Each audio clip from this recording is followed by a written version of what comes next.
Hi guys, and welcome back to another video. I feel like it's been a while since I've done a chatty kind of sit down type video. So today I'm incredibly excited just to be able to chat with you guys about something that is just very near and dear to my heart. Before we get into today's video, I want to take a moment and welcome you if this is your first time here. My name is Dana. I am a homeschooling mama to 4 little ones, and here on my channel I love talking all things homeschooling. I love sharing homemaking, simple living, motherhood encouragement, and everything in between. But if that is something that interests you, I'd love to have you stick around and join our family, and you can do so by subscribing down below. I also want to thank you guys for watching my content the past few months. I know it has shifted from doing a lot of sit down videos to doing mostly kind of day in the life type content because we've been really busy. The only way to get content out and the only way to still kind of post is by just turning the camera on and then continue living. And then as I have time, I'll go back and do a voiceover and talk about kind of whatever it is that God has put on my heart to talk about. So that's why there's been a big shift in my content the past few months, because I used to really only do sit down videos with the occasional day in the life, and that has kind of flopped drastically. So I want to thank you guys for being here and for continuing to watch my videos even though the content has shifted the past few months. Anyways, with all that being said, that is why I'm especially excited today to be able to sit down and just talk to you guys. And I feel like I'm going to sit down and just chat and catch up. And that will be an upcoming video, and we'll get to that video. But the next few months here, I'm going to be doing a lot of curriculum type content, so there'll be more sit-down videos here as I share curriculum pics, curriculum ideas, curriculum reviews, and just all things homeschool mom related, and I'm really excited about doing that. Anyway, with all that being said, let's go ahead and jump into today's video. If your child is also struggling with speech, the first thing I do want to say is that you are 100% not alone. There are so many mamas, and the more I talk about this, the more I realize there are a lot of homeschool mamas who are struggling with this exact same thing. So I really hope this video is inspiring and encouraging you. I hope it gives you ideas, things that you can implement in a very practical way to help you guys along this journey as well. So as I've been walking this journey with my little one, there's a lot of different feelings that I have experienced.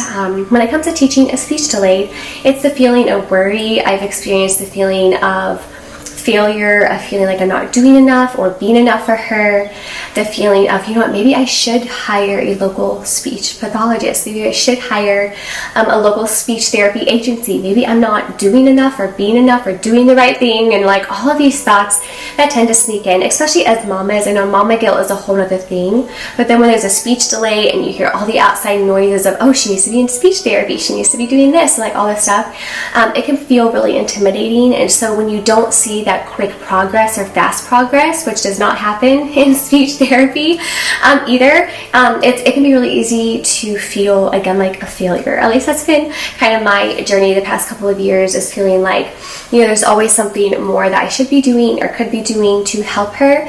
But a truth that I've also been learning recently when it comes to speech delays is that progress is progress, and it might take us a while to get there, and it might take a while to reach a certain milestone, but she's still progressing.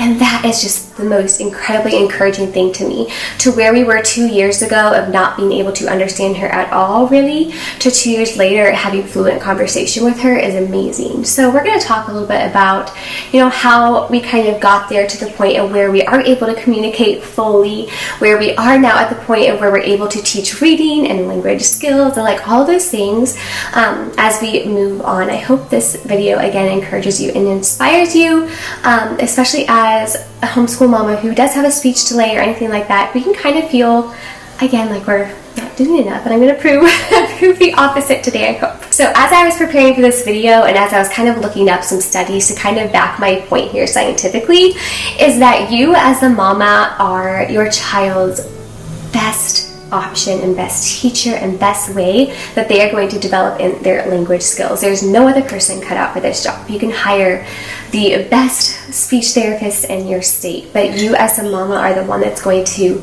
be consistent. You as a mama are going to be the one that cheers them on the most and speak life to them.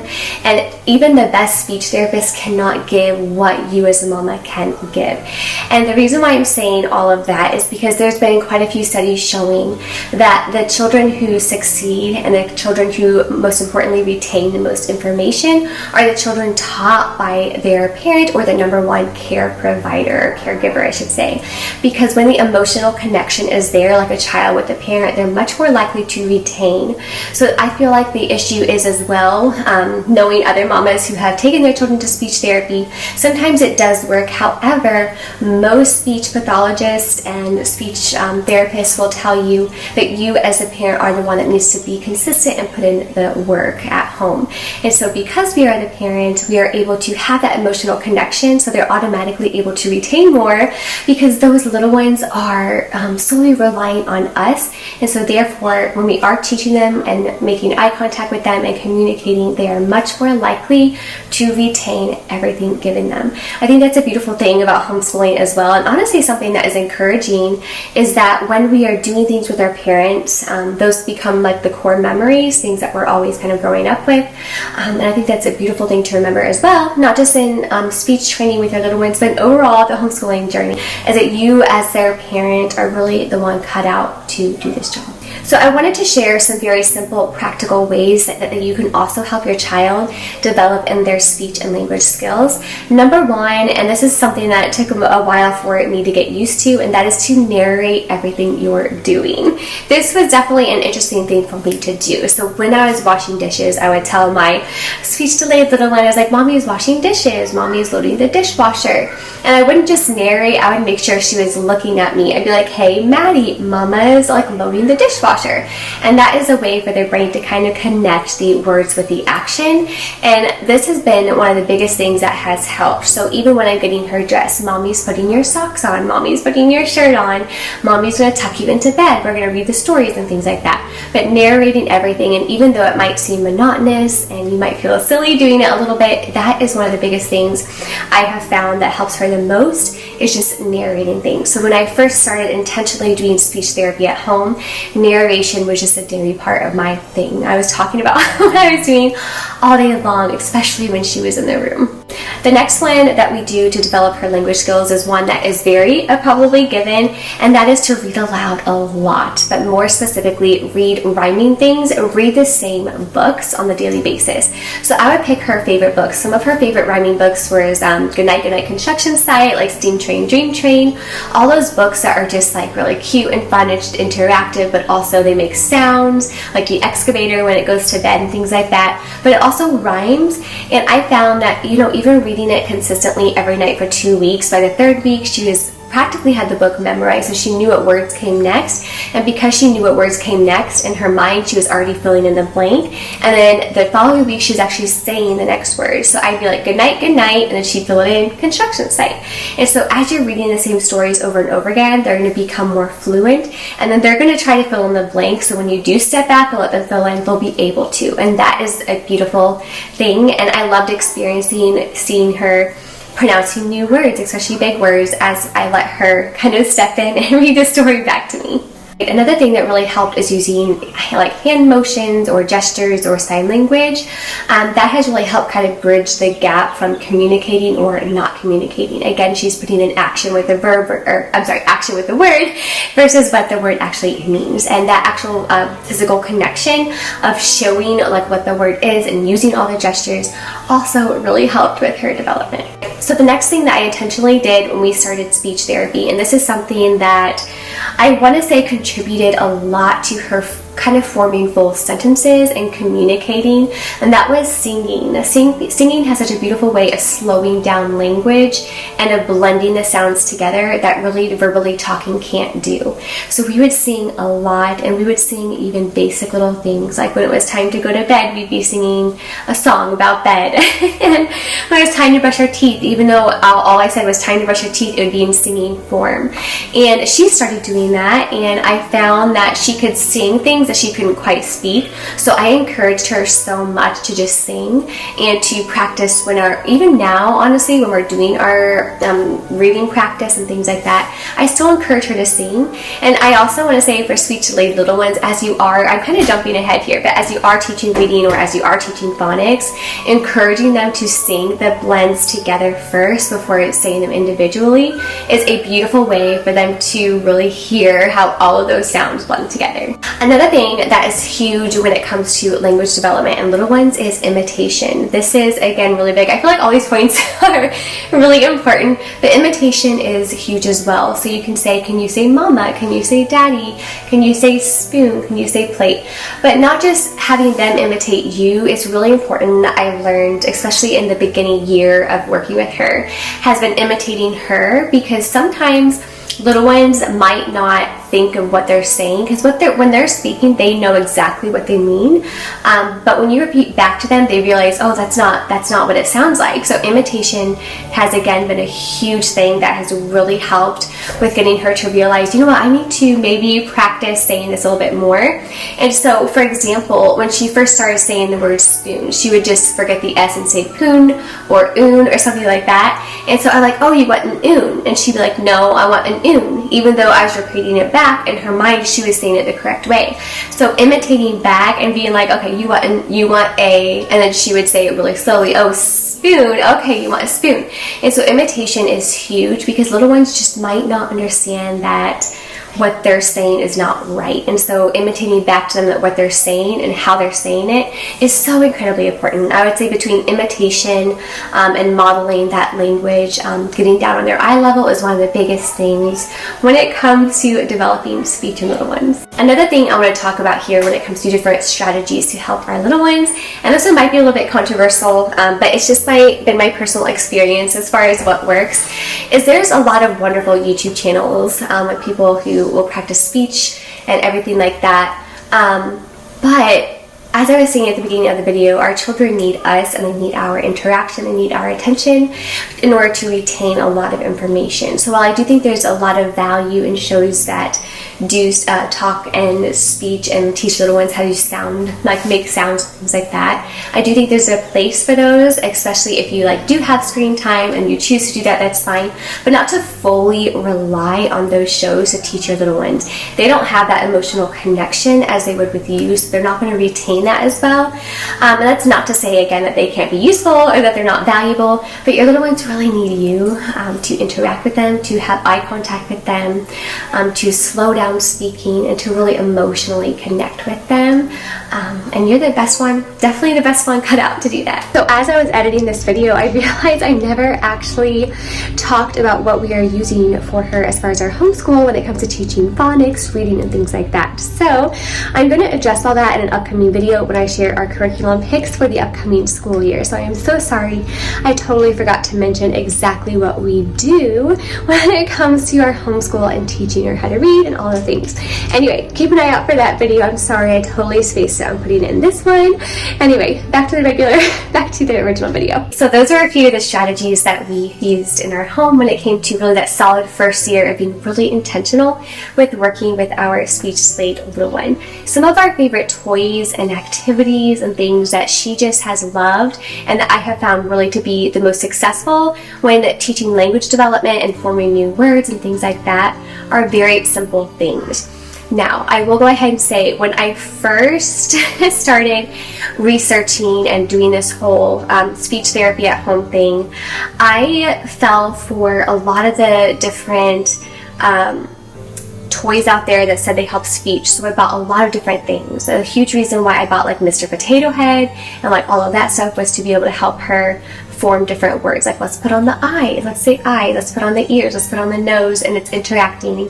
It's saying the language, it's saying the words while also physically handling the parts. And while I do believe that toys have an extremely valuable part to play in speech development and speech therapy, I know a lot of the times when you go to speech therapy, they involve a lot of play. I do believe it's important. That's not a necessity to go out and buy a whole bunch of new toys in order to be successful with speech development. Anyway, all that to say is one of my little one's all-time favorite activities, and still is as we do this activity at home, has just been a little wooden box. I think I've shared it before previously on a day in the life video. And in the wooden box, I'll go through the house and just put random little things in it. and then I'll open the box and just pull out whatever's in the box. So it's like what's inside the treasure box and whatever it is that she wants to call it that day. And then she practices saying whatever it is that I pull out of the box. So that's been a really fun way to boost her confidence. I have them close their eyes. I'm like, okay, close your eyes. I'm going to pull another surprise. That's something so simple. You don't have to buy anything. Just the sheer act of opening and closing the lid and pulling a surprise out just thrills them. They love it. And that really does boost their language development as well. Anyway, so I think I made a blog post a while back about our favorite speech therapy toys, and they're the ones that actually has worked. I'll see if I can link that down below for you if you do want to check out like very specific toys or activities, but you don't need really anything. You can use everything we have at home. I know another huge one that we did at our home anyway that really helped as well is we had this little car ramp with little cars that go down it, and it had like 4 or 5 different colors. But the way I did it is we would of course say, okay, the car is going down, let's have the car go up. But the way I did it is I got a colorful one. So every single layer that the cars went down on, she would say the color for it. And this is an incredible way. I'll see if I can link the one down below, the one that we have. But the reason why I'm recommending getting the ones with multiple colors is as the car is going down the ramp, you can say the colors. And this is an incredible practice for them to think very quickly on the spot as the car is going down. So you can say orange, blue, green, pink. And for speech delayed little ones, that can be a pretty good challenge. But she got really good at it, at seeing how fast the car went down and in her brain saying the colors very quickly. So that was one that I greatly attributed to that.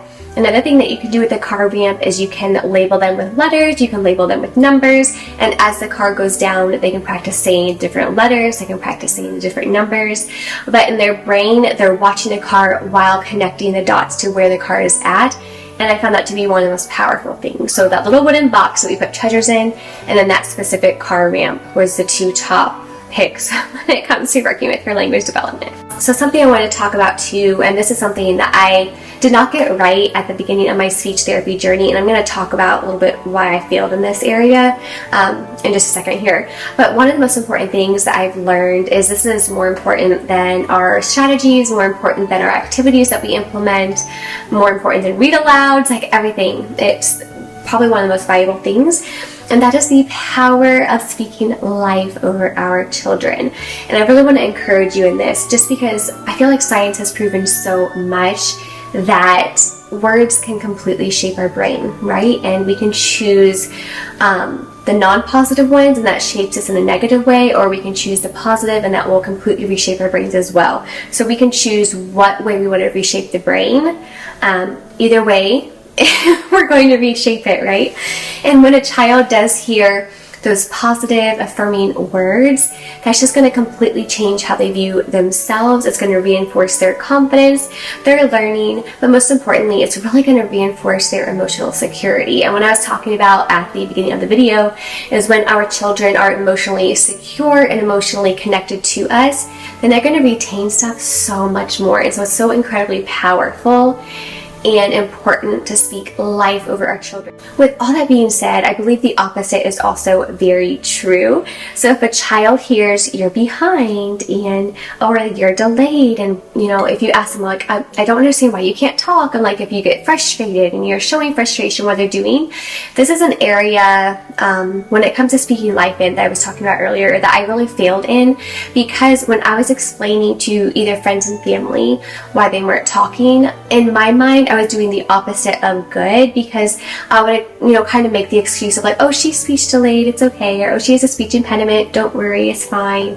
But I would say those things in front of her, and so for her, I feel like I failed in that way because I was not speaking affirming things over her life. Instead, I was kind of making the excuse, and even those excuses are true. Like, if she does have a speech delay or an impediment, it is still incredibly important to not let our little ones hear us ever referring to them as speech delayed.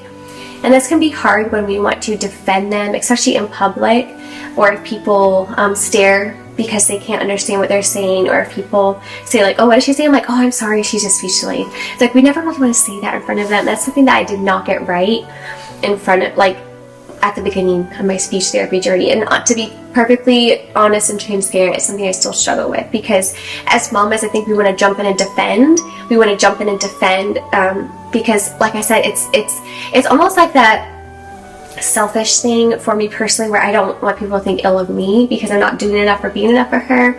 And so I feel like that's kind of where that can sneak in, and we can jump in and tell people like, oh, she's speech delayed, or she has an impediment, like it's fine, we're working on it. It can be really hard to not jump in and say that, but it's so incredibly important. It's something I still struggle with, again, especially out in public, when a clerk or cashier wants to understand what she's saying, or asks her if she wants a sticker or something. And now of course it's much better, but definitely at the beginning, just a lot of excuses and not speaking life over her. So that's something that I have learned a lot. Instead, something that I've been doing recently and trying to be more intentional with is telling her every single day how important her voice is. So I want her to know that even when she can't fully, even though she's doing much better, even though she can't fully pronounce these big words, I still want her to know your voice is so incredibly important. What you're doing is hard, you're doing an incredible job, but most importantly, that hearing her is important. We want to know, and her to know anyway, how important it is to hear her voice, because it's beautiful, and I want her to know that. And so speaking life is such a powerful way, because there's a big attitude shift as well when it goes from, oh, I'm speech delayed, I can't, that affects our brains, right, to my voice is beautiful, and so I'm going to try using it more, if that makes sense as far as that connection there. Some other things that we'll do when it comes to words of affirmation is really celebrate the big wins. So every single day when we are building our vocabulary and learning new words, it's a huge celebration. We make a big deal about it. And when she says the word correctly the next time, since we corrected it before, it's another big deal. It's celebrated. And it's something that says, you are learning new words every day. You are doing a great job. It's also, you know what, we believe in you. We are 100% here to help you. And it's, again, encouraging them to use a beautiful voice. And overall, what I've come to the conclusion is this is not just about working with speech delayed little ones. It is not just about their being a late talker. This is truly about raising a child who knows that they are just incredibly loved, and that they know that they are capable. And most importantly, this is about raising a child who knows that they are created by God for just a beautiful and incredible purpose. And again, I'll say this multiple times, that you as the mama are the best one cut out to do this job. So one of the beautiful things that we really experienced from this together as a family, and it really is a whole lesson for the entire family, and that is that when we have sat down with our little ones, apart from our speech delayed little one, and we've kind of explained, you know what, every single person learns at a different pace. And we know this firsthand being homeschoolers, and we'll explain this to my older children as well. It's like, even though they're only 21 months apart, they still learn very differently. They learn at their own pace. And so we kind of explain it like, well, your little sister is just like you guys. She's going to learn at her own pace. She's learning in God's perfect timing. And this is why we're just not there yet, right? And so I also encourage them when we do sit down with them, and remind them occasionally that we celebrate all the little wins when it comes to her speaking. And so seeing them develop this beautiful heart towards their sister, and the beautiful celebrations that they have when she does accomplish something new, or she's speaking really well and they're playing well together, is just one of my favorite things that our family has experienced when it comes to this overall speech delay journey, is seeing our children just become so empathetic. And I don't know if empathetic is the right word, but just very gracious and extending grace and making sure that she is included and she understands what's going on. And if they do need to repeat, and ask her. And the other thing too about older siblings, and even younger ones as well, depending on where your speech delayed little one is at in the birth order, they can also be a huge blessing and help. And I know my older two kiddos, they are such a blessing to her, and asking her questions. They'll ask her to repeat questions because they know how important it is for repetition and things like that. And so seeing that really grow and develop, especially in that first year of working intentionally with her, was just one of the most beautiful experiences of seeing it not just be a parent-child thing, but an entire family unit child thing, and how you could all work together to help better serve each other. So the last thing I'll say here before I let you guys go, and I hope it's an encouragement to you, and that is to always remember, in spite of any issues or delays or anything like that, to always remember and to remind everyone in your life and your other children is that they are just incredibly, fearfully, and wonderfully made. And to speak life over yourself by saying that you are not failing, you are not behind, you are, again, cut out to do this job in front of you. God has truly designed us mamas to be exactly who it is that our child needs. And I think that's such a beautiful thing, because when we really take a step back and look at who we are with each of our individual children, we're a little bit different to each of our individual children. And I think that's such a beautiful thing when you step back and realize that I am this way around this child. I give this part of me to this child. And even though it's not different, it's like we give our children exactly what they need, even though we're all so different. And so no matter what your child is struggling with, you have exactly what they need, and to not let anyone tell you otherwise. And as I mentioned in the beginning of the video, when I first started researching speech therapy, I really thought that really a speech therapist was the one best cut out to do this task. And so again, I want to remind you, as I remind my own heart, and speak life over myself as well. And that is really that God has designed us to be everything that we need to be for our child. Anyways, I hope you found this video to be encouraging. It was so nice to be able to sit down and talk to you. Again, it has been a while. I'm really looking forward to, in the next couple of months here, being able to sit down and talk with you guys more as we come into our kind of curriculum talking months. I love different curriculum videos, and so I'm going to be sharing what we'll be using for the upcoming year. Also, just some curriculum flip-throughs and reviews of curriculum I've discovered recently, maybe not using, but maybe might, I don't know yet. Anyway, we'll be doing a lot of curriculum type videos the next coming months, so I am looking forward to sitting down with you guys again soon, and we'll talk all things curriculum. Until then, I hope you guys have an incredible day, and God bless. Bye guys.